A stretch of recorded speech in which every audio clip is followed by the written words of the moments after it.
donc, j'ai plusieurs passages à partager avec vous.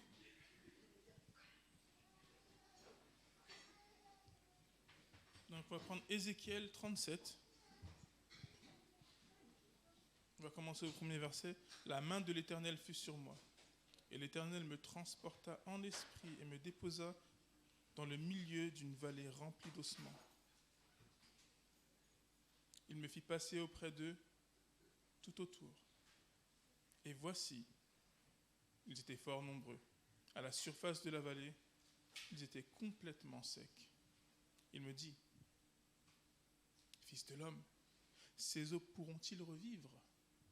J'ai répondu, Seigneur l'Éternel, c'est toi qui le sais.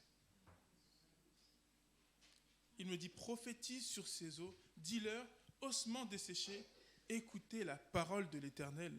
Ainsi parle le Seigneur, l'Éternel à ces eaux.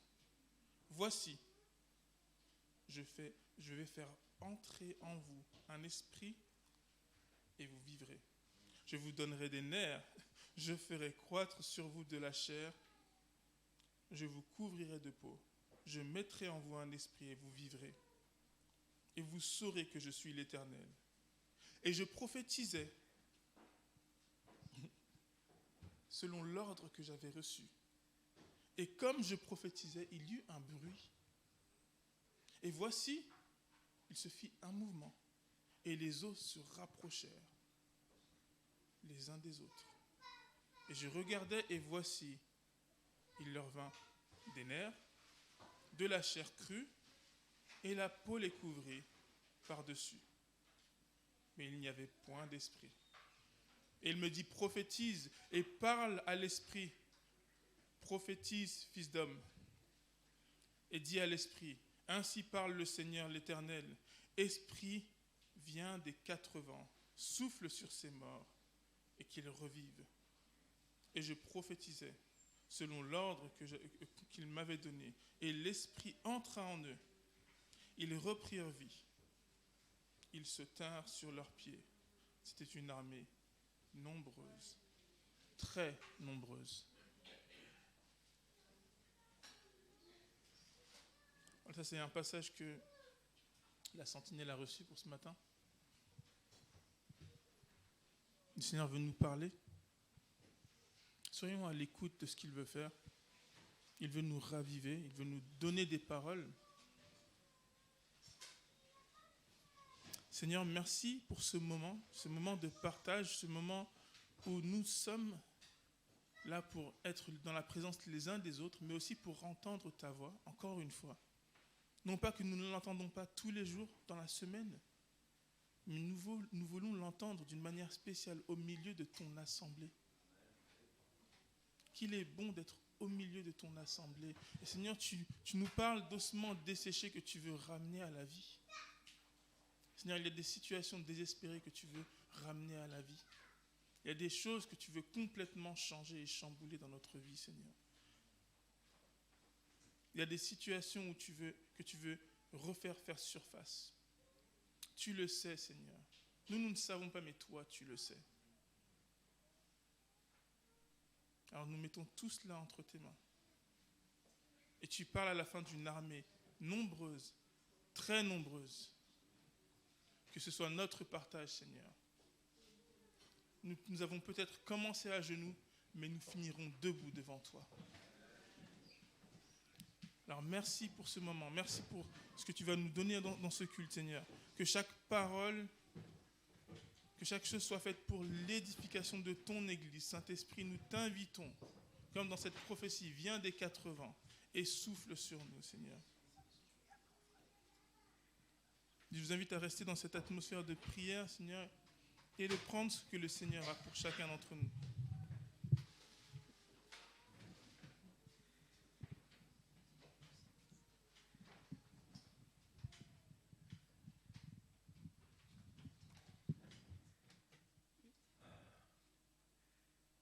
Béni soit Dieu, parce qu'il y a sa parole. Quand on démarre un culte, c'est important. Vous m'entendez? Au fond, c'est bon?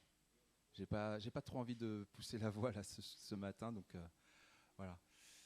Le Seigneur parle de différentes manières et je pense qu'il faut être attentif. On n'avait pas prévu de commencer par le chant qu'on va prendre, mais on va s'adapter parce que je pense qu'il faut rester sur cette pensée des eaux desséchées, de ce que Dieu veut faire par son esprit. Il veut faire une œuvre en nous. Et là, il passe par nous. Alors, j'espère que ça parle au maximum d'entre nous, mais Dieu déclare que nous sommes son temple, le temple de son esprit. Ça veut dire qu'à partir du moment où tu acceptes Dieu dans ta vie, il permet que l'Esprit de Dieu vienne dans ton cœur, vienne dans ta vie, régisse ta vie, te conduise, t'éclaire, te bénisse, te parle de la part de Dieu. C'est vraiment le plan de Dieu. Et je vais vous inviter à ce que la vidéo, on avait prévu un chant, mais on va inverser, on va prendre le deuxième et on va inverser avec le premier. Est-ce que vous pouvez nous projeter les paroles du deuxième chant, s'il vous plaît? Et on va les lire ensemble. Merci. Est-ce qu'on peut se lever et lire ensemble ces paroles, s'il vous plaît? C'est des paroles qui sont inspirées de la Bible, tout simplement. Ça dit, on peut le lire ensemble? Savez-vous que vous êtes le temple? On peut le dire 3 fois. Savez-vous que vous êtes le temple? Ça s'adresse à chacune et chacun de nous. Savez-vous que vous êtes le temple? Vous pouvez regarder les gens autour de vous et leur dire, sais-tu que tu es le temple? C'est la parole de Dieu qui le déclare. Savez-vous que vous êtes le temple? Vous êtes le temple du Saint-Esprit. À partir du moment où tu acceptes Dieu dans ta vie, tu es le temple du Saint-Esprit. C'est la volonté de Dieu. On peut continuer, il y a la suite, je crois, après. Merci. Oui, je sais. Ça, c'est maintenant, on affirme chacun. Oui, je sais. Oui, je sais, je suis le temple. Encore une fois. Oui, je sais, je suis le temple du Saint-Esprit. Et la troisième parole, merci. Plein de force, plein d'amour, plein de joie. Encore, plein de force, plein d'amour, plein de joie. Nous sommes le temple du Saint-Esprit. Nous, en somme, nous sommes le temple du Saint-Esprit. On n'a fait que proclamer la parole de Dieu. Et Dieu est ce temple. Dieu dit que nous sommes le temple. Et son esprit, il le fait résider en nous. Il veut la vie pour chacune et chacun d'entre nous. Mais la vraie vie, la vie qu'il donne en abondance. Ok? C'est écrit dans la parole de Dieu, la vie en abondance. La vraie vie avec lui. Alors, on va le chanter ensemble.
Sont venus peut-être avec des fardeaux.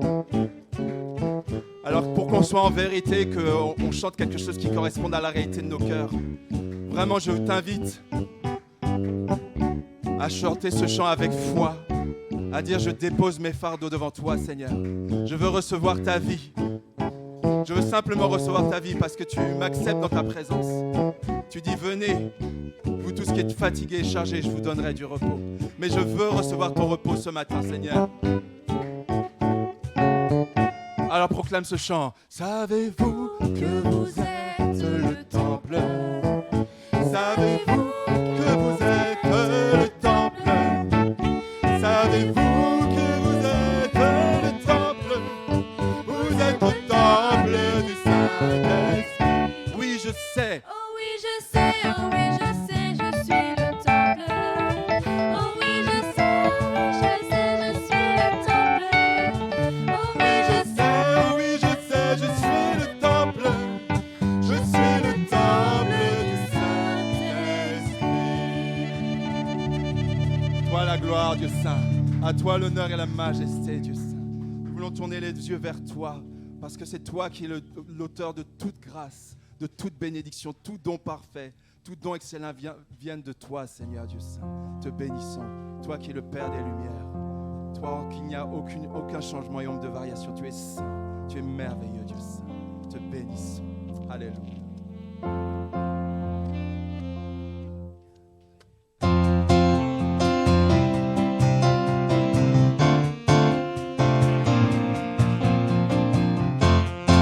Tu es bon, Seigneur, et nous voulons te célébrer ensemble. Louer, remercier Dieu. Louer Dieu pour sa grandeur. louer son amour, Louer dans son sanctuaire, louer pour toujours, célébrer sa présence répandue dans nos cœurs. Danser dans sa puissance et lancer vos clameurs. Car de lever du soleil jusqu'à son coucher, dans les bontés du Seigneur sont pas épuisées, elles se renouvellent chaque matin. Les bontés du Seigneur n'ont pas de fin.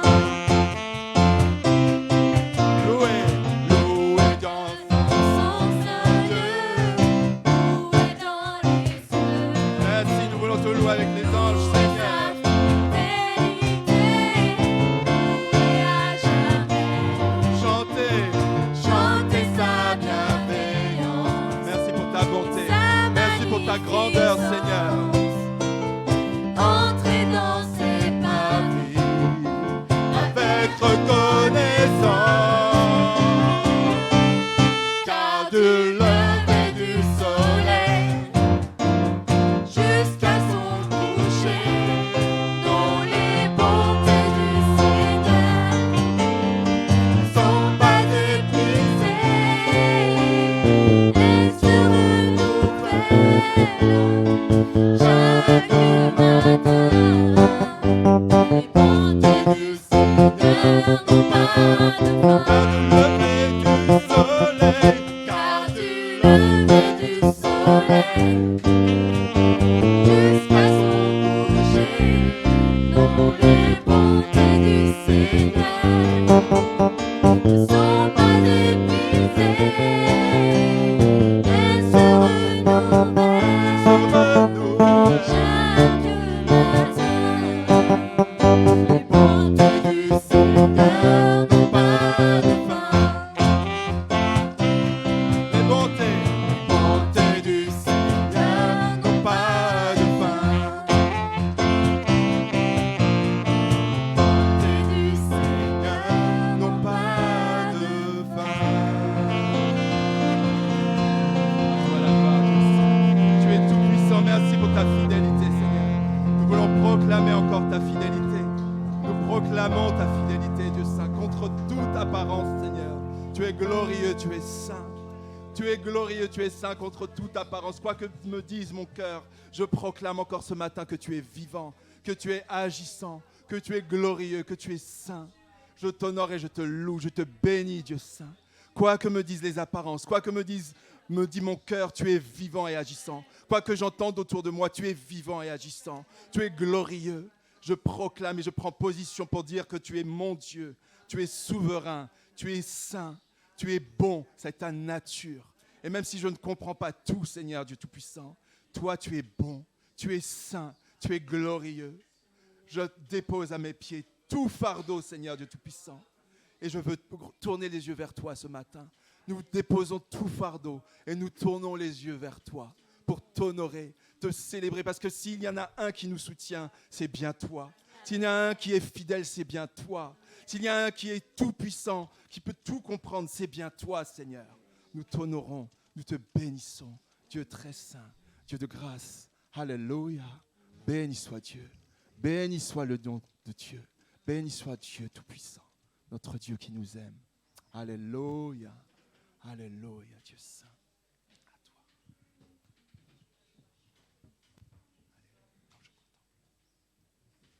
Alléluia, Dieu saint.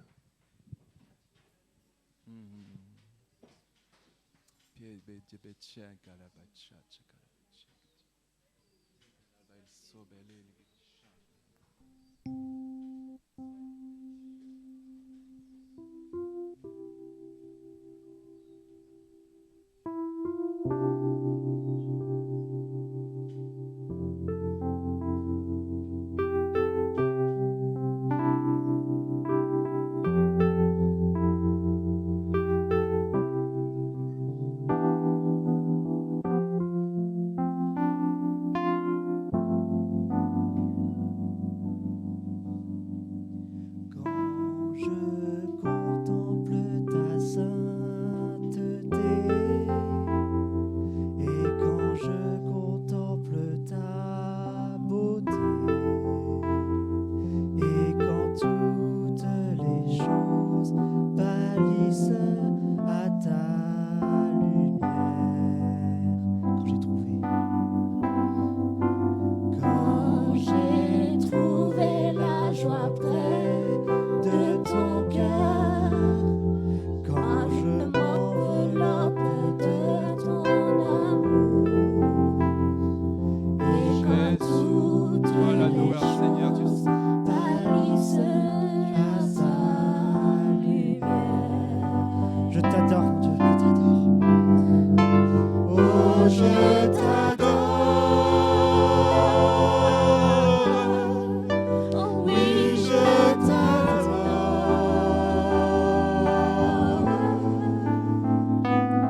Si je vis, Seigneur, c'est pour t'adorer. Oh, je t'adore. Oui, je t'adore.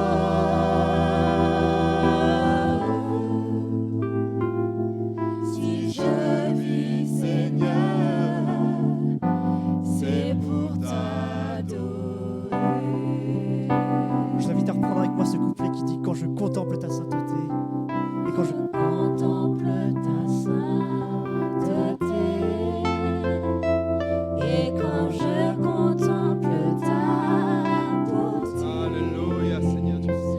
et quand toutes les choses pâlissent à ta lumière,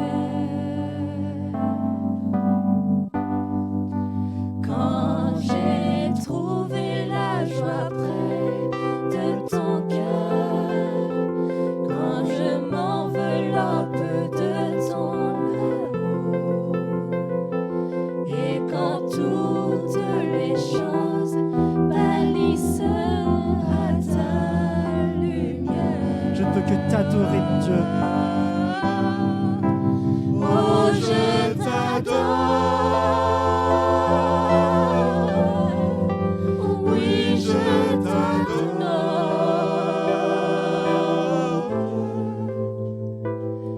Si je vis, Seigneur,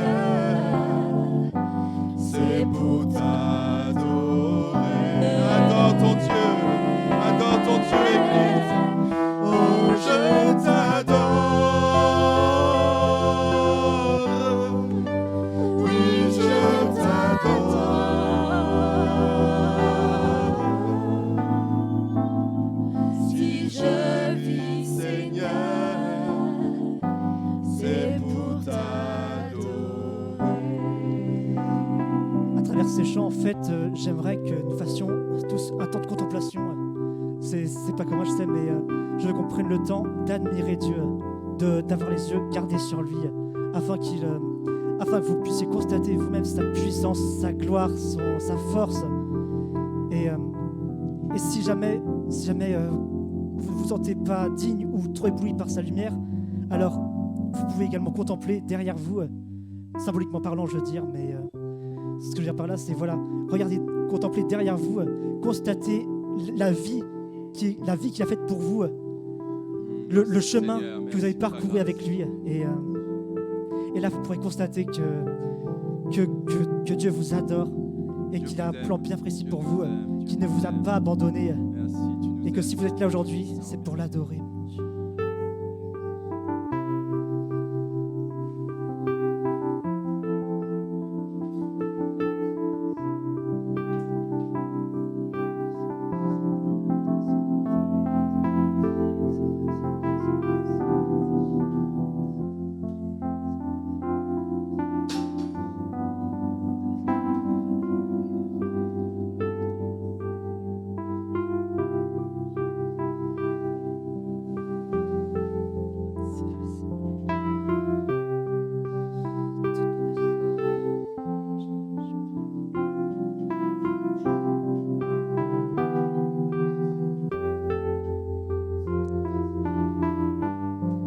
C'est vrai, Dieu. Je t'adore, mon Dieu. Oh, je t'adore. Oh, oui, je t'adore.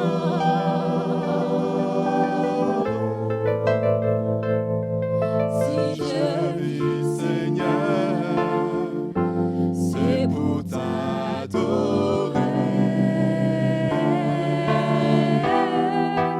Oh, je t'adore. Oui, je t'adore. Plus lent, plus lent.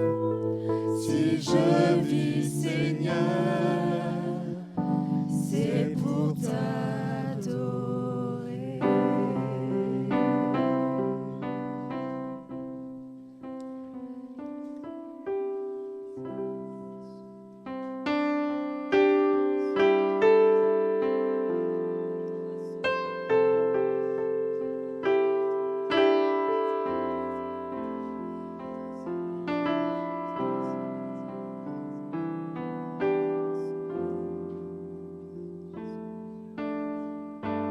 Il n'y a que toi, Seigneur Dieu puissant, qui puisse donner de la vie à des eaux desséchées.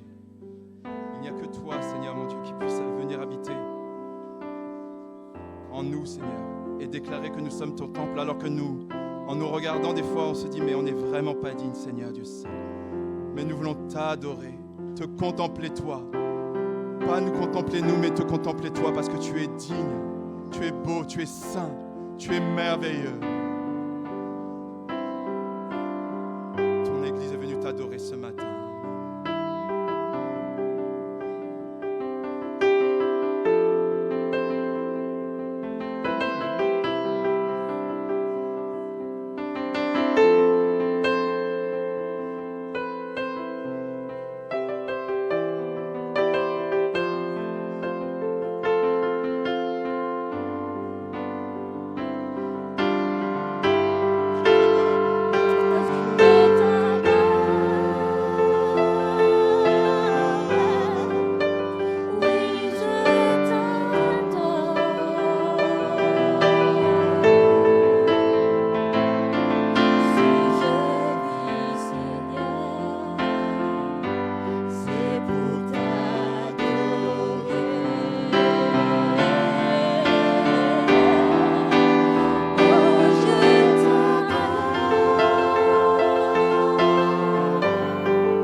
C'est la raison pour laquelle je vis.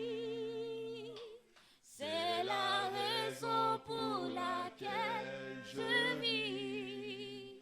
Pour t'adorer, mon Dieu.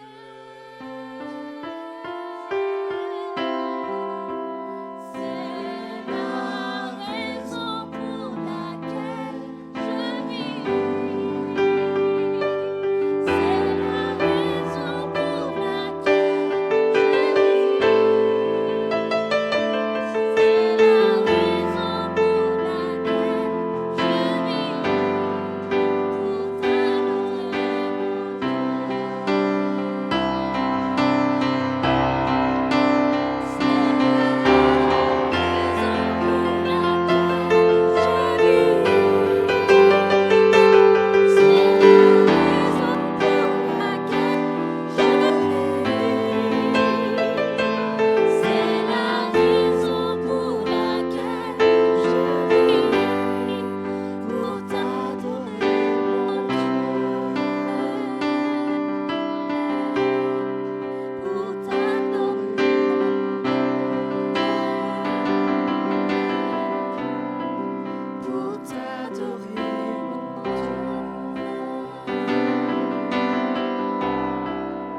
merveilleux. Tu es merveilleux, tu es saint. Tu es glorieux, tu es vivant. Tu es tout-puissant, tu es saint. Nous venons de chanter « Inonde ce lieu de ta présence ». Ce lieu, ce n'est pas ce bâtiment, ce lieu, c'est nos cœurs, c'est nos vies. Inonde ce lieu de ta présence, nous venons de chanter. Inonde ma vie de ta présence. Inonde le temple que je suis, parce que tu déclares que je suis le temple du Saint-Esprit. Inonde ce lieu de ta présence. Que tout ce qui doit partir, parte. Toute pensée mondaine, toute pensée diabolique, toute pensée qui ne vient pas de toi, tout acte, je veux y renoncer. Je te demande pardon. Je te demande pardon. Repens-toi de tes péchés ce matin, dans ton cœur. Demande pardon à ton Dieu. Fais place nette et reçois la plénitude de l'Esprit de Dieu dans ta vie. Personne n'est parfait sur cette terre, bien sûr. Mais le Seigneur nous invite encore ce matin à demander pardon, à lui demander pardon et à demander pardon à celles et ceux que nous avons offensés et blessés pour recevoir pleinement son esprit, parce que son esprit est saint. Il ne vient pas dans un lieu sale, il ne vient pas dans un lieu négligé. Il veut habiter parmi nous et il habite parmi nous et il veut prendre encore plus de place parmi nous. Inonde ce lieu de ta présence, que ces lieux soient visités, que nous qui sommes ces lieux qui sont si importants pour toi, nous puissions te rencontrer. Notre sœur, dans sa prière tout à l'heure, a dit que nous sommes prêts à écouter, à accepter, à recevoir ta parole. Seigneur, nous voulons non seulement écouter, mais mettre en pratique. Merci Seigneur Dieu, que ces lieux soient visités par ta présence, que ces lieux soient balayés par le vent de ton esprit dans nos vies.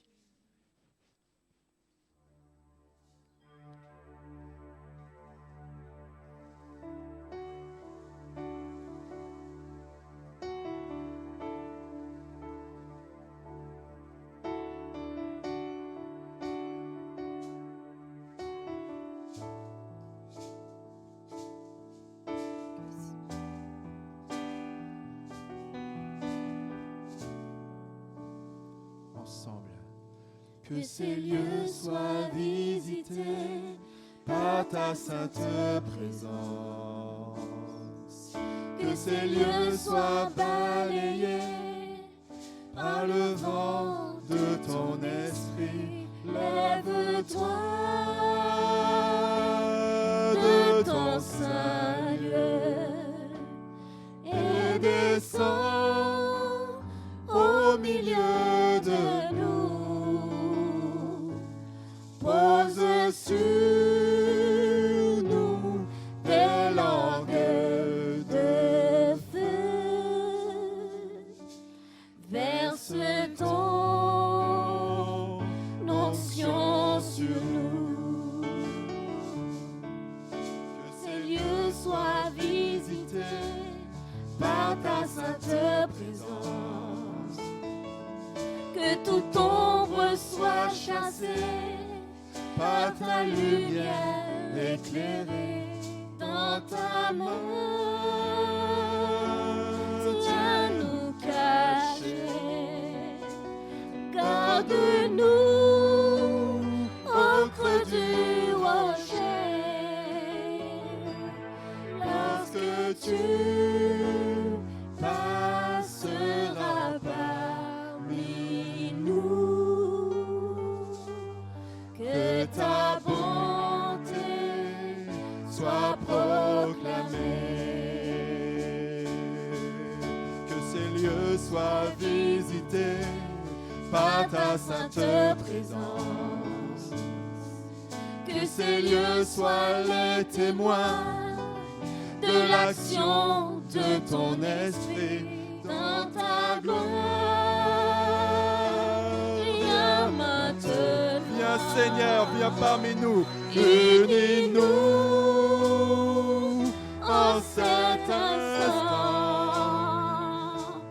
Que ta vie jaillisse en abondance. allons voir ta puissance. Que ces lieux, Que ces lieux soient visités la première, par ta sainte que ces lieux soient balayés par Seigneur. Que ces lieux soient balayés par le vent de ton esprit. Lève-toi de ton saint lieu. Tu sièges, Seigneur, Et au milieu des louanges de ton peuple, Seigneur. Au milieu de nous. Pose sur nous des langues de feu. Verse ton onction sur nous.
Ok. C'est pas grave, je prends celui-là. Gloire à Dieu. Gloire à Dieu, gloire à Dieu. On vient tous dans un état différent quand on se réunit à l'église. Et Dieu sait ça. Même si on veut le cacher, même si on fait des sourires que ça ne va pas au fond, ou l'inverse, si on pleure et que si on est joyeux, le Seigneur, il voit la vérité. On ne peut rien cacher à Dieu. Alors, avant de passer la parole à Jean-Yves, je voudrais saluer chacune et chacun qui s'est rendu ici ce matin. Alors, je ne suis pas le pasteur. Le pasteur, pour ceux qui ne me connaissent pas, c'est Philippe Dibling et son épouse Annie qui sont absents ce matin. Ils vont bien, tout va bien, mais ils devaient être absents ce matin. Juste avant de passer la parole à Jean-Yves qui va nous partager ce que le Seigneur lui a mis à cœur, c'est vraiment dans la continuité. On a prié pour que le Seigneur ouvre nos cœurs à ce qu'on va écouter, mais on va ouvrir nos cœurs à ce que le Seigneur a mis sur le cœur de Jean-Yves. Mais est-ce qu'il y a des personnes qui nous visitent ? J'ai l'impression de voir des visages que je n'ai jamais vus. Est-ce qu'il y a des gens qui nous visitent ou qui viennent pour la première fois ? Voilà. Soyez les bienvenus. On peut vous applaudir, vous accueillir.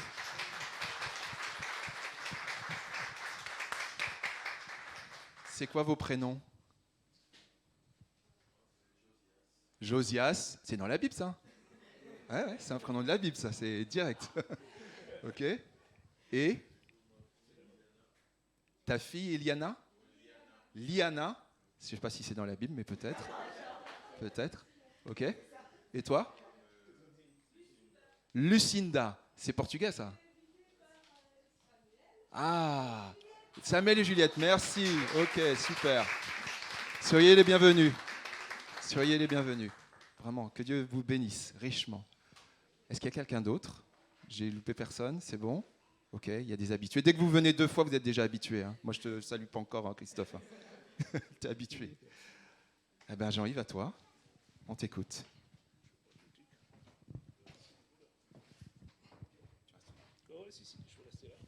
On n'a pas tous la même taille.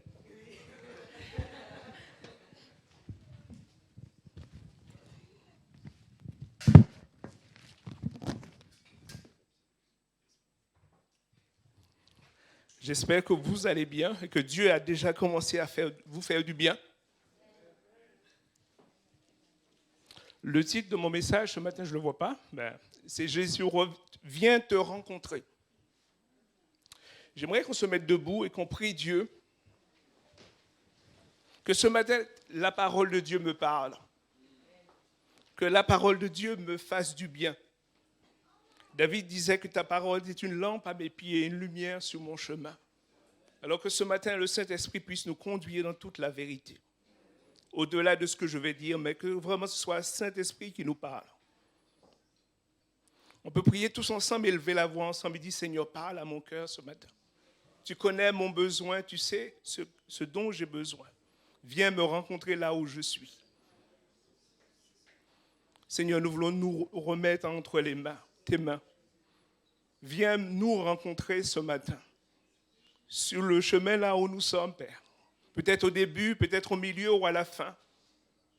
Mais ta parole nous dit que tu tiens toutes choses entre tes mains. Et le désir de nos cœurs ce matin, c'est au-delà d'entendre un homme, c'est d'entendre ta voix. Parce qu'il n'y a que ta voix qui change. Il n'y a que ton Saint-Esprit qui change les cœurs, qui convainc de péché, de justice et de jugement. Alors ce matin, quel que soit là où je suis, je veux entendre ta voix.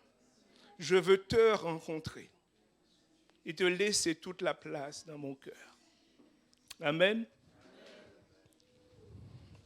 J'aimerais qu'on lise ensemble l'Apocalypse.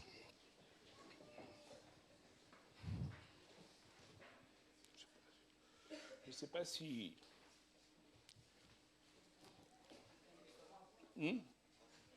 Alors, c'est bon. Apocalypse chapitre 3, les versets 20 à 22. C'est le texte qui va introduire mon message. Jésus vient te rencontrer. Et peut-être que ce matin, tu dis, mais c'est moi qui suis venu dans cette maison ce matin. Mais je te rappelle que c'est Dieu qui vient te rencontrer parce qu'il était déjà présent. Et il t'attendait ce matin. Parce qu'il a quelque chose à te dire. C'est bon pour tout le monde? C'est Jésus qui parle, il dit, voici, je me tiens devant la porte et je frappe. Si quelqu'un entend ma voix et ouvre la porte, j'entrerai chez lui et je dînerai avec lui et lui avec moi. Le vainqueur, je le ferai siéger avec moi sur mon trône, comme moi-même. Je suis allé siéger avec mon Père sur son trône après avoir remporté la victoire. Que celui qui a des oreilles écoute ce que l'Esprit dit aux églises. Amen. Ce matin, Jésus est à la porte. Je ne sais pas si tu l'habites dehors, mais il frappe. Et la porte qui nous parle ici, ce n'est pas la porte physique, c'est la porte de ton cœur. Il frappe parce qu'il a envie d'avoir une relation avec toi.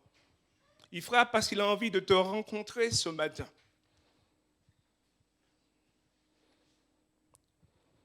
Quand j'étais plus jeune, quand on visitait les voisins dans les appartements, dans les maisons, on frappait. Et des fois, on arrivait à discerner qui c'est qui frappe. Maintenant, il faut prendre un rendez-vous pour visiter les gens. C'est différent. Et des fois, on est un peu comme ça. On n'entend pas quand Dieu frappe. Il y a tellement de bruit qu'on n'entend plus quand il frappe. Mais ce matin, il veut frapper à la porte de ton cœur. Peut-être que ce matin, tu es nouveau dans ce lieu.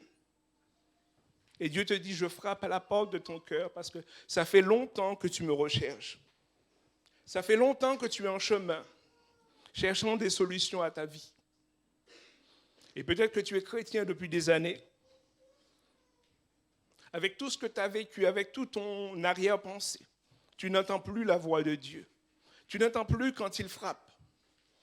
Parce qu'il y a tout est mélangé. Il y a tellement de philosophie, tellement de voix que tu n'entends plus que c'est lui qui te parle. Ce matin, il te dit qu'il frappe. Et son désir, c'est de venir souper avec toi, de venir te rencontrer. Parce qu'il a la solution pour toi. Et j'aimerais qu'on voit ça au travers de mon message va prendre 3 parties. La venue de Jésus, la rencontre de Jésus, c'était une promesse. Mais c'est toujours une promesse pour celui peut-être qui ce matin, tu viens pour la première fois. C'est une promesse pour toi. La deuxième partie, c'est que quand Jésus est venu, il a visité plusieurs personnes. Et au travers de ces personnes, j'aimerais peut-être qu'on se reconnaisse. Et qu'on laisse Dieu nous conduire.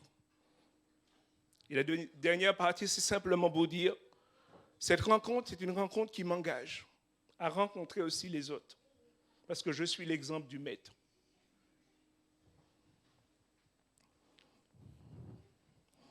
C'est une promesse que je disais, depuis la création du monde, depuis Adam et Ève, il nous est dit que Dieu aimait rencontrer l'homme et la femme. Et quand vous lisez dans Genèse, Adam et Ève, il nous disait chaque soir, Dieu venait rencontrer Adam et Ève jusqu'à la désobéissance. Dieu venait discuter avec Adam et Ève, parler avec Adam et Ève. Il y avait cette relation jusqu'à la désobéissance. Leur cœur était ouvert devant Dieu. Mais il y a eu la désobéissance qui fait que Adam et Ève se sont éloignés de Dieu. Dieu a persisté avec Abraham. Et Dieu va le rencontrer pour lui dire, va, sors de ton pays. Va dans le pays que je vais te montrer. Et il nous a dit avec Abraham, Dieu a cette relation chaque jour. Et même quand Dieu va juger Sodome et Gomorrhe, il nous a dit, l'ange de l'Éternel va parler à Abraham et il va lui dire deux choses. L'année qui suit, ta femme va accoucher. Et la deuxième chose, il va dire, cacherai-je ce que je vais faire à Abraham, pour nous montrer à tel point que Dieu avait l'habitude de rencontrer Abraham, qu'il ne pouvait pas cacher ce qu'il allait faire à Sodome et Gomorrhe, à son ami qui était Abraham. Ce matin, c'est ce que Dieu veut faire dans ta vie. Je ne sais plus si j'ai la main sur... C'est bon? Après Abraham, il y a eu Moïse. Dieu va rencontrer Moïse dans le désert. Il va dire à Moïse, c'est toi qui vas délivrer mon peuple, faire remonter mon peuple de l'Égypte. Et pendant toute la vie de Moïse, vous voyez encore cette relation avec Moïse. Cette rencontre chaque jour avec Moïse, où Moïse passe plusieurs fois 40 jours avec Dieu. Cette rencontre merveilleuse avec Dieu. Ce matin, Dieu veut te rencontrer. Permettre que tu puisses vivre quelque chose avec lui. Ce que je disais, c'était une promesse. Et peut-être que quelqu'un au milieu de nous dit, oui, mais c'est une promesse et ça fait longtemps. Ça fait longtemps tout ça. Et dans Ésaïe, au chapitre 53, les versets 1 à 11, on ne va pas le lire. Il est parlé de Jésus, qui a été promis. Et l'un des versets dit, il a été brisé pour nos péchés. Il a été mis à mort pour mon péché, pour le tien, afin que nous soyons réconciliés avec Dieu. Alors ce matin, j'aimerais que vraiment que tu réalises que la promesse de Dieu a été accomplie. Il est venu te rencontrer. Et comme je le disais, si tu es nouveau, c'est une promesse pour toi. Mais si tu l'as saisie, Dieu va te rencontrer. Si tu es chrétien depuis quelques années et que tu as oublié toutes ces choses, à nouveau, Dieu veut te rencontrer. Dieu veut te faire du bien.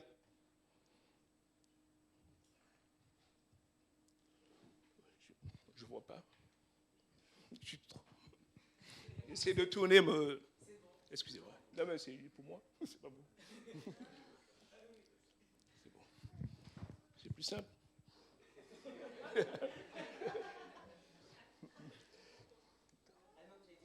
Ouais. C'est une rencontre. Et au travers de différentes rencontres qu'a fait Jésus, j'aimerais qu'on prenne le temps de voir notre situation. Et la première personne que qui m'a intrigué ce matin, c'est Zachée. J'aimerais que quelqu'un lise Luc, les 10 premiers versets, du verset 1 à 10. Luc 19, les versets 1 à 10.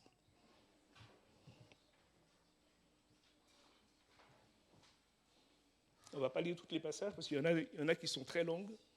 Mais celui-là, au moins. Qui c'est qui veut le lire? Qui se désigne à le lire?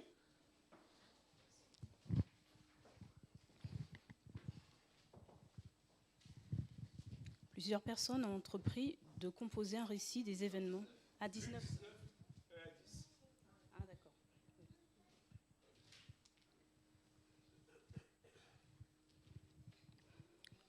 Jésus entra dans la ville de Jéricho et la traversa. Or, il y avait là un nommé Zachée. Il était le chef des collecteurs d'impôts et riche. Il cherchait à voir qui était Jésus, mais il ne le pouvait pas à cause de la foule, car il était petit. Alors il courut en avant et grimpa sur un sycomore pour voir Jésus qui devait passer par là. Lorsque Jésus fut parvenu à cet endroit, il leva les yeux et l'interpella. « Zachée, dépêche-toi de descendre, car c'est chez toi que je dois aller loger aujourd'hui. » Zachée se dépêcha de descendre et reçut Jésus avec joie.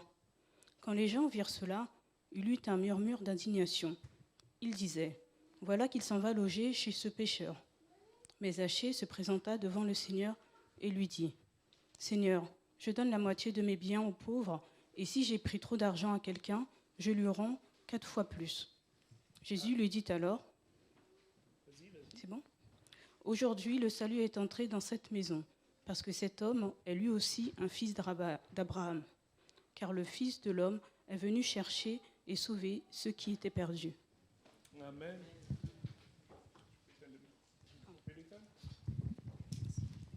Zachée. Zachée, vous m'entendez? Zachée, c'est l'homme. Si on le rencontre dans l'église, on dit qu'il n'a pas de problème. Il nous est dit qu'il est riche. Son seul problème, c'est qu'il est petit.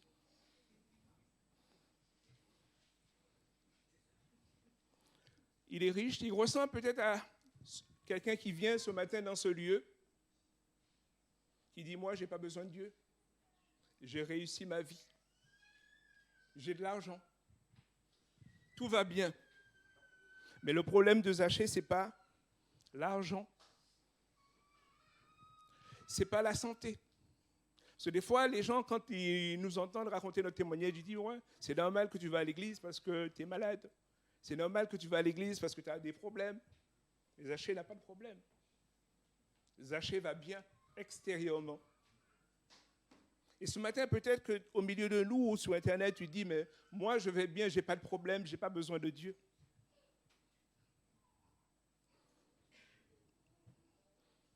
Mais peut-être que des fois, tu te poses la question, quel est le sens de ma vie? Est-ce qu'il y a quelque chose après la mort? Peut-être que quand tu es dans un avion et que ça commence à trembler, tu te poses la question, est-ce qu'il y a un Dieu là-haut?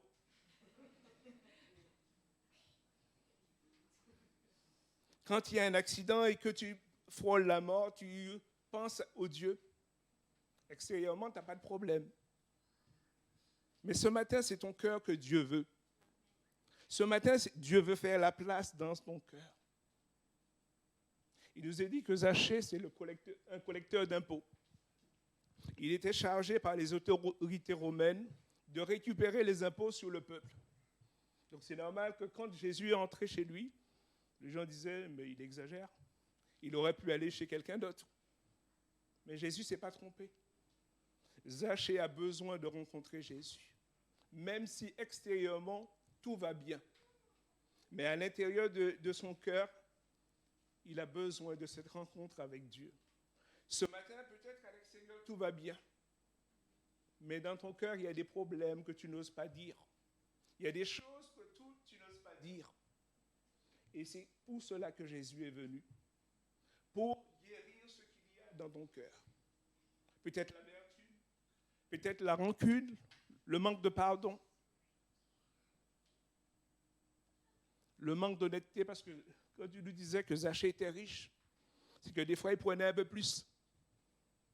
On lui disait de prendre 100, mais des fois il prenait 110. On lui disait de prendre 150, il prenait des fois 200. C'est pour ça que le peuple haïssait.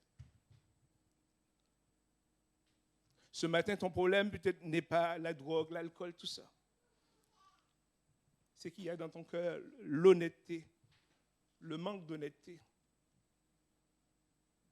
Et peut-être que tu dis, ce n'est pas un péché, ce n'est pas grave. Mais Dieu condamne aussi le manque d'honnêteté. Dieu veut que nous soyons honnêtes dans tout ce que nous faisons. Dans un proverbe, proverbe 16-8, il nous est dit, mieux vaut le peu honnêtement gagné que des gros revenus mal acquis. Dieu veut que nous menions une vie honnête avec lui. Ce matin, ton problème n'est pas, je le répète, la drogue, l'alcool, mais dans ton cœur, il y a des choses que tu n'oses pas avouer, des envies de meurtre, des envies de suicide peut-être. Mais c'est ce que Dieu veut guérir. Dieu veut frapper à ton cœur, comme dans l'Apocalypse. Il tape sur la porte parce qu'il voit ton problème, il voit ta situation et il veut guérir ta situation.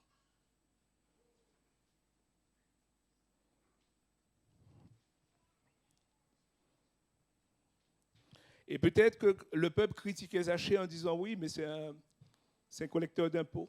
Mais Dieu ne fait pas de différence entre les hommes. Qu'on soit riche, qu'on soit pauvre, qu'on soit beau, qu'on soit laid, qu'on soit gros, petit, Dieu aime tout le monde. Dans Jean 3,16, il nous est dit un verset, Dieu a tant aimé le monde qu'il a donné sa vie, afin que quiconque croit en lui soit sauvé. Et ce matin, tu es dans le quiconque. Quelle que soit ta situation, quiconque c'est toi. Quiconque croit en lui soit sauvé. Il ne fait pas de différence, ni de couleur de peau, ni de couleur d'origine, ni de culture. Il veut te sauver. Ce matin, quiconque croit en lui soit sauvé. Alors si tu entends qu'il frappe à ton cœur, ouvre-lui la porte. Et il a promis de venir s'asseoir avec toi et de souper avec toi. Il a promis de demeurer avec toi. Et c'est ce qu'il a dit à Zachée, je veux demeurer dans ta maison aujourd'hui. C'était au niveau physique, mais c'était au niveau spirituel aussi. Être le premier dans la vie de Zachée. Et quand on voit après la confession de Zachée, on comprend que Zachée a compris le message. Que Zachée a accepté Jésus. Et comme je le disais au départ, Zachée en apparence n'avait pas de problème. Mais Zachée avait besoin de trouver celui qui allait toucher son cœur. Ce matin, je ne sais pas quelle est la situation dans ton cœur. Peut-être quand on te voit à l'extérieur, on dit tout va bien. Mais à l'exemple de Zachée, que vas-tu faire? Est-ce que tu vas rester dans ton état en disant je n'ai pas besoin de Dieu, ça va bien? Tu vas te répéter ça comme si c'est un leitmotiv?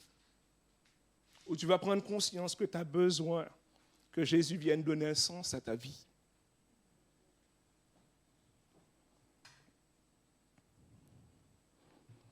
La deuxième personne que Jésus va rencontrer, c'est une Samaritaine. C'est une femme qui vient de Samarie, à côté de Jérusalem. Et quand on lit le récit, on ne va pas le lire, de Jean 4, au verset 4 à 42, il nous est dit qu'elle va chercher de l'eau en plein midi. D'habitude, on va chercher de l'eau le soir ou le matin, mais elle en plein midi. Le but, c'est de ne pas rencontrer ses voisins, de ne pas rencontrer du monde sur la route, parce qu'elle a peut-être honte de sa situation, parce qu'elle réalise que la vie qu'elle mène n'est pas la vie que Dieu veut et que ses voisins voient. Mais il nous est dit que Jésus devait passer par là. Jésus devait passer par là parce que c'est la volonté de Jésus, c'est de rencontrer cette femme qui a une vie chaotique. Parce que quand on lit le récit, on voit qu'elle a eu 5 maris et celui avec qui elle vit n'est pas son mari. Et quand Jésus va lui révéler tout cela, elle va réaliser que celui qui est en face de lui n'est pas seulement un homme, mais c'est le Messie que le peuple de Dieu attendait. Et ce matin, si Dieu t'a révélé ta situation, ce n'est pas pour te condamner.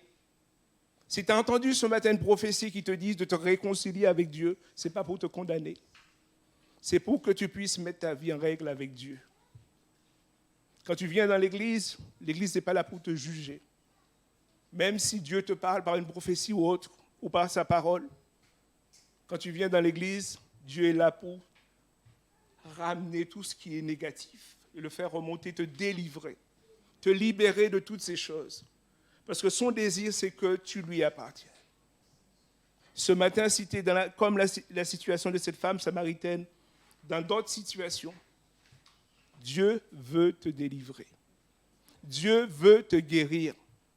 Dieu veut t'amener à vivre autre chose que ce que tu vis.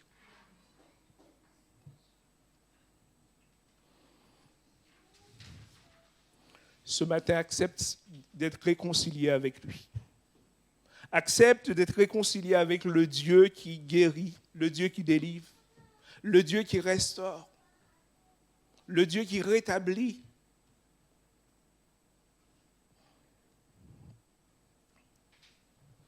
Jésus est celui qui nous donne la liberté. Dans Éphésiens 3, au chapitre 3, au verset 12, il nous est dit « En qui nous avons par la foi en lui la liberté de nous approcher de Dieu avec confiance. » Ce matin, je peux m'approcher de Dieu avec confiance parce qu'il ne me condamnera pas, parce qu'il ne va pas me rejeter, parce qu'il ne va pas dire que ma situation est trop grave pour lui. Il nous est dit à la croix du Calvaire, il a tout accompli, il a tout pris. Il a pris nos maux, il a pris nos maladies, il a pris nos péchés. Et il nous a délivrés. Ce matin, si tu te reconnais dans cette femme samaritaine, il est venu pour toi. Il s'est arrêté à Sichar auprès de ce puits pour toi, parce que tu en avais besoin. Et ce matin, si tu es dans ce lieu, parce que Jésus veut te rencontrer, parce que tu en as besoin.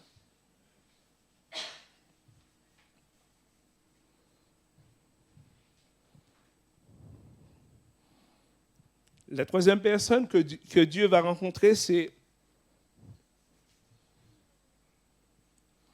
dans plusieurs versions, ils disent le Gadarénien. C'est un homme qui vit dans les cimetières. On va lire Luc 8, les versets 26 à 39. Et on va lire plus exactement les passages 25 à 35. Luc 8, 25 à 35. Si quelqu'un peut le lire.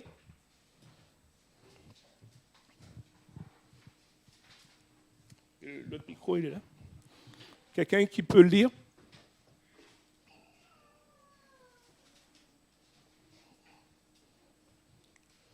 Luc 8, les versets.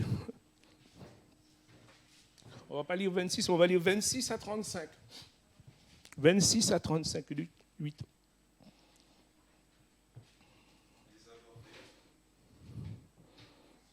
« 26 à 30. C'est bon?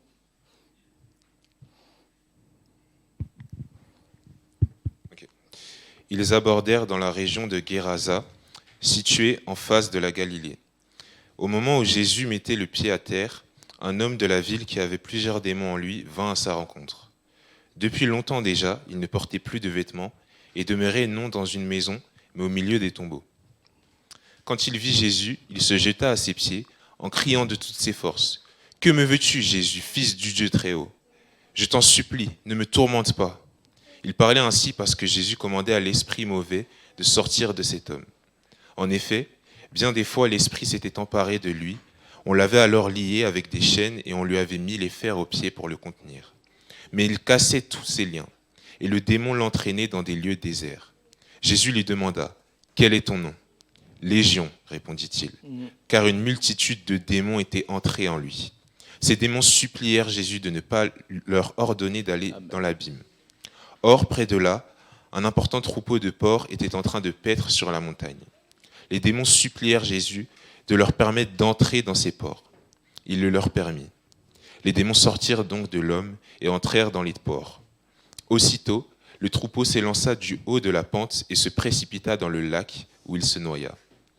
Quand les gardiens du troupeau virent ce qui était arrivé, ils s'enfuirent et allèrent raconter la chose dans la ville et dans les fermes. Les gens vinrent se rendre compte de ce qui s'était passé. Ils arrivèrent auprès de Jésus et trouvèrent assis à ses pieds l'homme dont les démons étaient sortis. Il était habillé et tout à fait saint d'esprit. Alors la crainte s'empara d'eux. Amen. C'est bizarre. Un homme qui vit dans les cimetières. Normalement, dans les cimetières, il n'y a pas de vie. Mais lui, il avait décidé de vivre dans les cimetières. Il nous a dit qu'il avait plusieurs démons en lui. Il avait des choses qui l'empêchaient de vivre avec les autres, liés par plusieurs esprits. Et des fois, dans nos vies aussi, on peut être comme dans ce cimetière à cause de toutes les philosophies qu'on a donné accès à nos vies. Au départ, ce sont des choses qui sont innocentes. Mais derrière ces choses qui sont innocentes, il y a tous des esprits qui viennent nous empêcher d'entendre la voix de Dieu, nous empêcher de répondre à l'appel de Dieu. Et cet homme dans le cimetière nous rappelle aussi que des fois on peut se trouver isolé, dans la solitude. On peut se trouver éloigné des autres à cause de notre manière de vivre. On peut se trouver isolé des autres parce que on n'a pas laissé la place à Dieu d'agir dans nos vies. Et cet homme était dans le cimetière et il nous a dit, on avait essayé de le maîtriser. On avait essayé de chercher des solutions. Et des fois, pour nous en sortir, on cherche des solutions humaines. Mais la réponse qu'on a besoin, c'est du Jésus. La solution que tu as besoin ce matin, si tu ressembles à cet homme, c'est Jésus. Tu peux aller voir le marabout, tu peux aller voir le sorcier. Tu peux lire tous les bouquins qu'on te donne, mais si Dieu ne te délivre pas, tu ne seras pas délivré. La délivrance réelle et complète, elle est qu'en Jésus. La délivrance qui te permet d'avoir cette liberté, de revenir comme à la fin dans le bon sens, elle ne se trouve qu'en Jésus. Quelles que soient les philosophies, quelles que soient les publicités que tu peux voir, va ici, tu seras guéri, viens ici, tu seras délivré. Fais-moi confiance, j'ai un bon programme pour te délivrer. Et pendant que je préparais ce message, je pensais à tous ces... Maintenant, on voit fleurir tous ces coachs. Il y en a qui sont bons, il y en a qui sont là pour donner des conseils, pour te délivrer, pour te permettre de revivre dans tous les domaines de nos vies. Et des fois, on est comme, on suit des coachs. Alors que le coach des coachs, c'est Jésus. Alors que celui qui peut nous amener la solution, c'est Jésus. Mais on préfère se confier en l'homme. On préfère laisser l'homme nous diriger, nous conduire. Jésus disait que les religieux ressemblaient à des aveugles qui conduisent des aveugles. Et des fois, ces coachs, même si au début ça fait du bien, mais à la fin, le résultat reste toujours le même. Il n'y a pas d'issue. Alors ce matin, si tu es dans cette situation, comme cet homme de Gadara, tu as besoin de délivrance. Tu as besoin d'être libéré. Tu n'as pas besoin d'un coach en plus, d'une philosophie en plus, d'un bouquin en plus, d'une émission en plus, d'écouter un podcast en plus. Tu as besoin que Jésus vienne te toucher.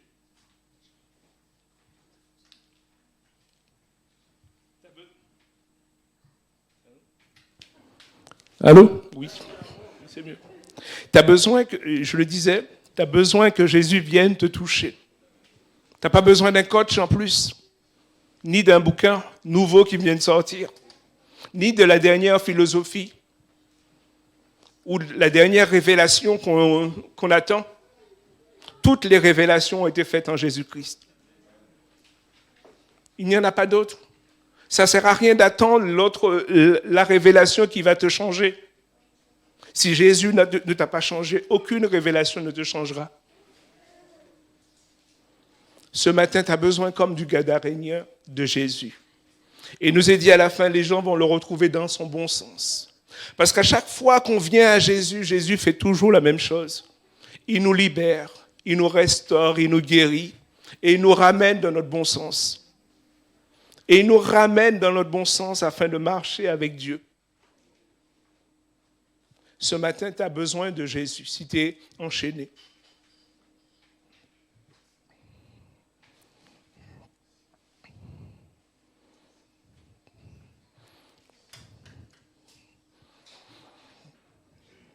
Et dans 2 Corinthiens 2, 14, Il nous est dit, grâce soit rendue à Dieu, qui nous fait toujours triompher en Christ et qui répand par nous en tout lieu l'odeur de sa connaissance. Le Gadarénien a découvert Jésus et sa vie a été changée. Il n'est pas resté dans sa situation, mais sa vie a été changée. Ce matin, la question que je te pose, de quoi es-tu prisonnier? Qu'est-ce qui te retient? Qu'est-ce qui t'enchaîne? Qu'est-ce qui t'empêche d'entendre la voix de Dieu, d'entendre que Jésus frappe à ton cœur? Tant que tu n'entendras pas le son de ce que Jésus va dire, tu seras toujours enchaîné. Tu ne pourras pas souper avec lui. Et c'est lui, il le veut. Mais est-ce que toi, tu le veux?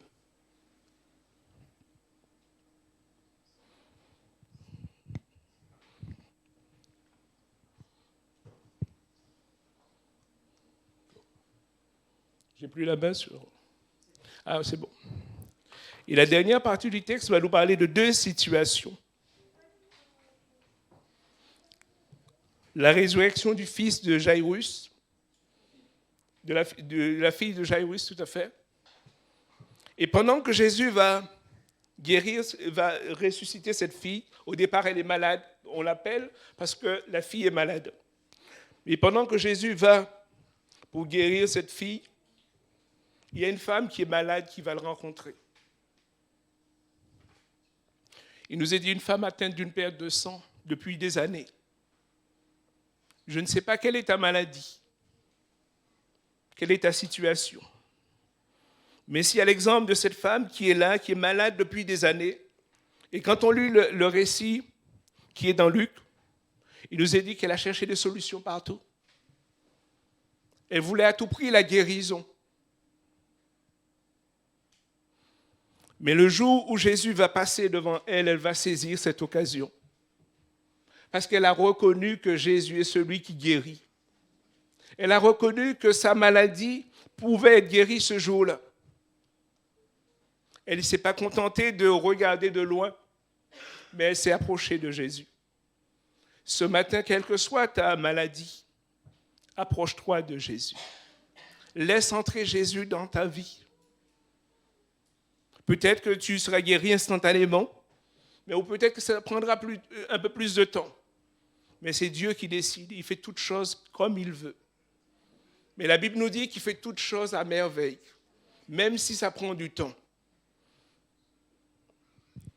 Ce matin, quelle que soit ta maladie, approche-toi de Jésus. Jésus va aller guérir la fille de Jairus et à l'arrivée, elle est morte. Et les gens qui sont là autour de la maison, ils se moquent de Jésus parce que Jésus dit, elle dort, elle n'est pas morte. Mais Jésus parle spirituellement. Même si physiquement elle était morte, mais la Bible nous dit, Jésus est la résurrection et la vie. Et ce jour-là, Jésus voulait guérir la fille de Jairus. Ce matin, Jésus veut ressusciter ce qui est mort en toi. Qu'est-ce qui empêche que tu entendes la voix de Dieu?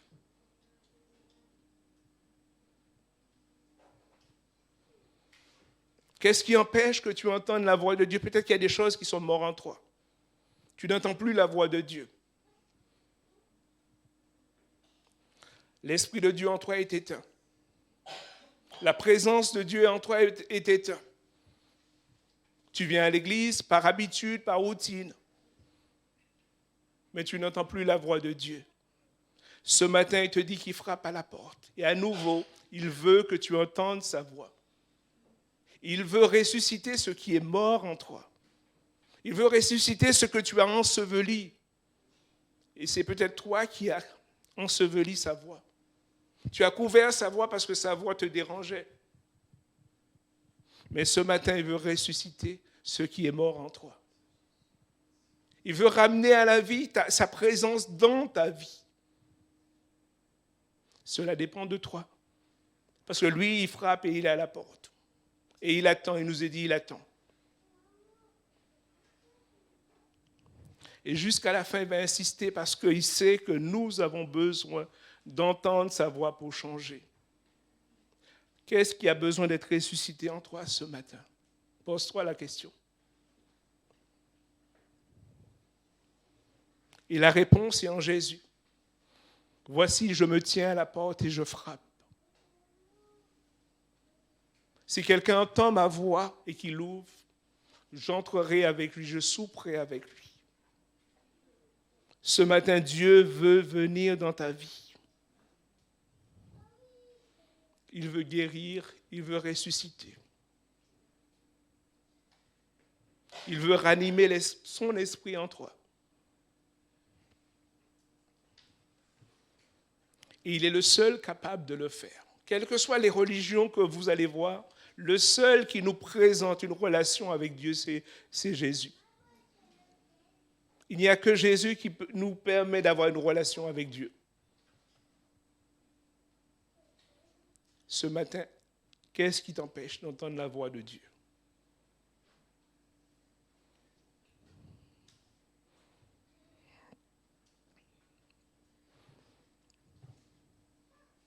Seigneur, tu connais toutes choses, tu connais les cœurs. Parle au cœur de chacun d'entre nous ce matin. Parce que c'est toi qui ressuscites les morts. C'est toi qui ressuscites les situations qu'on croit perdues. C'est toi qui ressuscites, Père, tout ce que nous avons enfoui en nous. Et peut-être même nous avons enfoui en nous ta voix que nous ne voulons plus entendre parce qu'elle nous dérange. Parce qu'elle ne nous permet pas de faire ce que nous voulons. Alors agis pour la gloire de ton nom.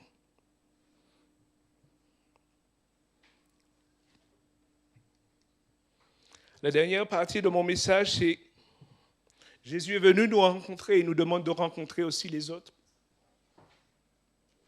Parce que quand Jésus est venu chez Zachée, Zachée a dit, je partage la moitié de mon bien avec celui à qui je fais du mal.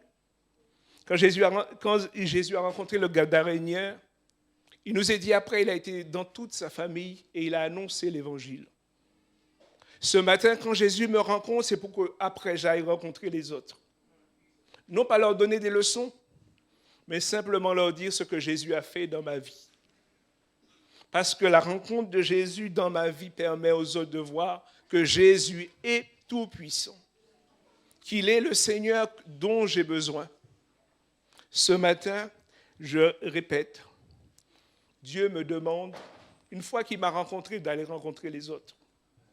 Le salut n'est pas réservé à moi tout seul ou à ma famille, mais à ceux, celles qui sont autour de moi. Et dans Marc 15, il est dit, allez, je dois aller à la rencontre des autres. C'est un commandement, allez. Je dois aller rencontrer les autres et leur dire ce que Dieu a fait. Comme ce Gadarénien qui a été délivré. Il a été dans sa famille. Il voulait suivre Jésus. Jésus dit non, va dans ta famille et dis-leur ce que j'ai fait. Et quand nous lisons, il est dit, il est parti dans sa famille et il y a eu un réveil dans la Décapole à cause de lui. Et la deuxième chose, c'est qu'il nous accompagne chaque jour. Voici, je suis avec vous tous les jours, jusqu'à la fin du monde. Et il nous donne son Esprit Saint pour nous conduire. Ce matin, est-ce que tu entends encore la voix de Dieu qui te dit « Je frappe » et je veux que tu ouvres ton cœur.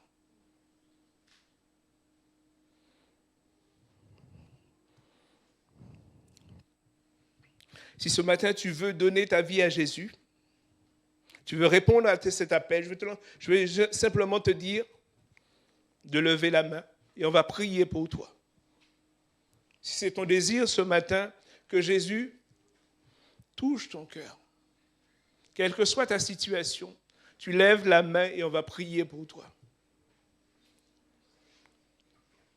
Seigneur, nous sommes devant toi.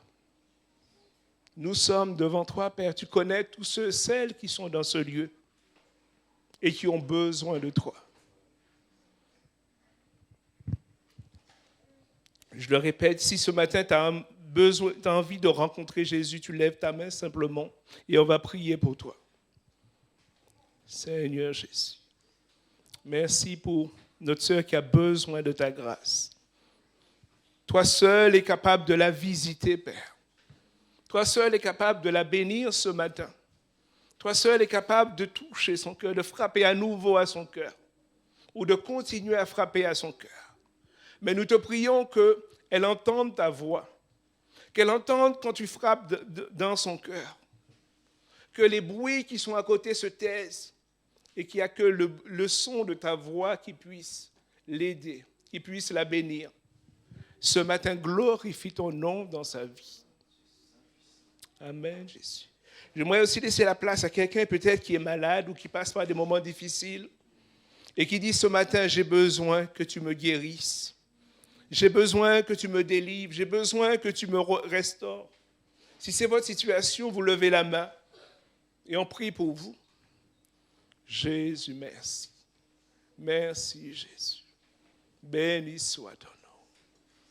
Jésus. Tu vois ces mains qui sont levées, Père. Tu as frappé à la porte de leur cœur, Père. Et ils s'attendent à une réponse de ta part. Non pas une réponse humaine de notre part, mais de ta part. Parce que c'est toi qui as la solution. Et quel que soit leur besoin, Père, je te prie ce matin d'agir. Je te prie ce matin d'intervenir et de visiter encore au nom de Jésus. Guéris parfaitement. Libère, Père, parce que c'est toi qui libères. Délivre, parce que c'est toi qui délivres. Ce matin, nous te faisons confiance, Père, parce que ta parole nous dit, tu fais toutes choses à merveille. Tu fais toutes choses à merveille. Même quand on ne voit pas, tu fais toutes choses à merveille. Et je te remercie encore ce matin pour tout ce que tu vas faire. Donne gloire à ton nom, Jésus. Donne gloire à ton nom. Merci, Père, au nom de Jésus. Amen. Actuellement, nous avons les paniers de dîmes et offrandes qui circulent.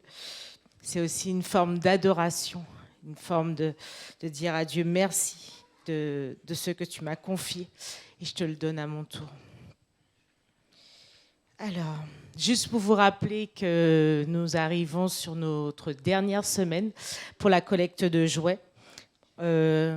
Pour tous les enfants qui ne pourront pas être bénis cette fin d'année. Donc, nous avons voulu aussi faire un geste en tant qu'Église. Donc, vous avez toujours les cartons derrière. On va laisser encore cette semaine. Dimanche encore, vous pouvez ramener.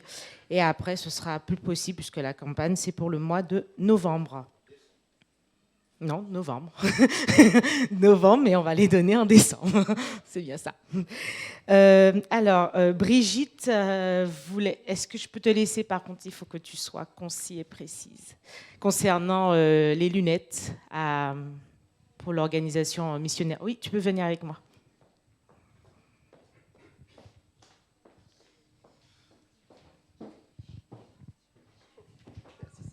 Oui, j'ai besoin de lunettes. En fait, dans 15 jours, je vais raconter dans une église dans le sud de Paris. Et c'est là-bas qu'habitent les Friedman, pour ceux qui se souviennent, qui sont les Muriel et Jamie Friedman. Elle a repris l'œuvre de son papa, qui était missionnaire au Congo, qui a créé des centaines d'églises au Congo. Et la vision de cet homme, c'était qu'un bateau longe le fleuve Congo pour aller soigner tous les gens. Et elle a repris la vision de son père et elle a commencé, elle y va régulièrement et elle a choisi l'ophtalmologie. Donc elle y va avec plusieurs médecins régulièrement. Et comme je la vois dans 15 jours, j'aimerais bien lui rapporter le plus de lunettes possible parce qu'ils ont besoin de lunettes. C'est-à-dire toutes les lunettes dont vous ne vous servez pas, qui ne sont plus à votre vue. Voilà, si vous connaissez des gens. Donc voilà. La semaine prochaine, je peux les prendre pour les emmener dans 15 jours. Merci. Merci pour eux. Alors, temps important, nous allons avoir notre célébration de Noël, donc le dimanche 18. Donc, la thématique cette année, c'est Jésus le centre. Donc nous voudrions que chacun, alors en église bien sûr de façon collective, mais aussi en individuel, donc on a communiqué aussi cette semaine aux responsables de service, mais voilà, l'idée c'est qu'on puisse honorer Jésus, le centre. Donc cette image, elle est vraiment très très belle. Elle est belle, elle est symbolique, elle représente vraiment Jésus, peut-être oui, sous forme d'un bébé, mais Jésus le centre de notre vie. Donc on voudrait cette année que chacun puisse apporter au pied de Jésus ce qu'il a de plus cher, ce qu'il a envie d'apporter pour honorer Dieu. De l'encens, de la myrrhe, un gâteau, un chant, un sketch, voilà. Que chacun participe à sa manière ce que Dieu lui donne pour honorer son fils Jésus. Donc là, on va encore refaire les annonces, mais dès maintenant, voilà, si vous avez quelque chose à cœur pour ce culte participatif, cette célébration participative, donc vous pouvez me le communiquer ou à Annie, et voilà, nous allons faire vivre ensemble ce culte centré sur Jésus. Donc, bien sûr, nous allons clôturer par un buffet participatif. Donc, vous avez aussi l'occasion, voilà, de montrer à Jésus votre art culinaire. Donc, cette semaine, nous nous retrouvons pour notre réunion, notre temps de réunion de prière, mardi à 20h30. Patrick ou Daniel, là, j'ai qui sur la main par rapport à la réunion du groupe d'hommes? Ouais, d'accord, Patrick. Donc, si tu peux dire en quoi consiste votre rencontre vendredi. Merci pour votre attention, on est un peu long. Bonjour à tous. Avec Philippe, Daniel, on s'occupe du groupe d'hommes. Nous avons eu à cœur de prendre un temps pour que entre hommes, bien sûr, les femmes, vous êtes dans nos cœurs aussi, pas de souci. On voulait prendre un temps pour chercher la face de Dieu et prier. Et voilà. Et ce qui est fort, c'est que le verset, je vais te courir. Le passage d'Ézéchiel qu'on a lu ce matin, on l'avait eu aussi pendant notre réunion, que voilà, cette vallée des ossements desséchés reprennent vie avec l'infusion de l'Esprit. Donc voilà, nous voulons que l'Esprit du Seigneur puisse souffler ici, dans cette assemblée. Et voilà, ce temps de prière, nous voulons vraiment qu'il y ait un maximum d'hommes. Ce sera vendredi. On a décidé, choisi cette date comme un accord, à partir de 20h30. Voilà. Donc on invite vraiment tous les hommes à venir passer un temps dans la prière pour chercher vraiment la face du Seigneur. Voilà. C'est ouvert, c'est l'Esprit qui conduit. C'est l'Esprit qui conduit et voilà. Donc c'est l'Esprit qui conduit.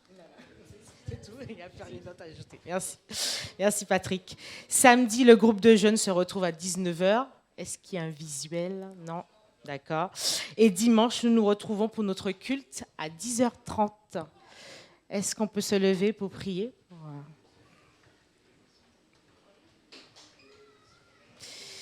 Merci Seigneur parce que tu es le centre de notre vie. Et si des fois nous l'oublions, nous le négligeons, nous voulons encore te demander de raviver cela en nous. Merci parce que tu nous as rappelé encore que nous avons besoin de toi, que nous ne pouvons rien faire sans toi.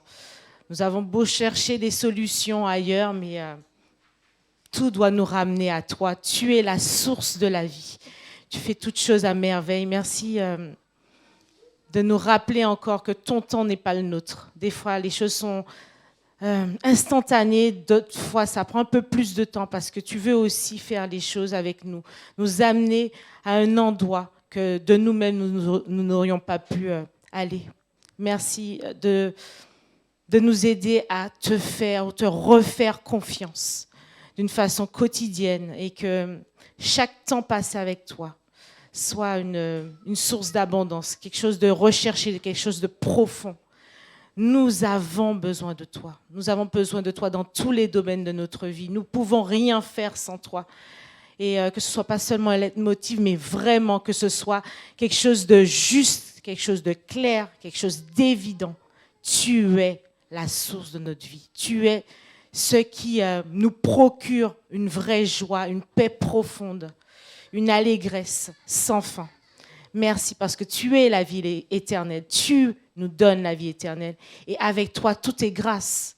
Ce n'est pas parce qu'on mérite quelque chose ou parce qu'on aurait fait quelque chose. Tu nous aimes simplement. Tu nous aimes totalement. Merci pour cela. Merci de nous aider à notre tour à être des bénédictions pour les gens que nous côtoyons, les gens que nous voyons, les gens que nous rencontrons, les gens que tu mets sur notre chemin. Toute cette semaine est entre tes mains. Tu ne regardes pas à l'apparence, tu ne regardes pas à ce que nous pourrions montrer, tu regardes à nos cœurs. Merci toute cette semaine de déverser ta présence, ton onction sur chacune de nos vies et continuer à nous utiliser pleinement. Merci parce que cette semaine est en toi et par toi et avec toi. Sois glorifié, adoré, acclamé en ton nom. Amen. Bonne semaine, restez bénis.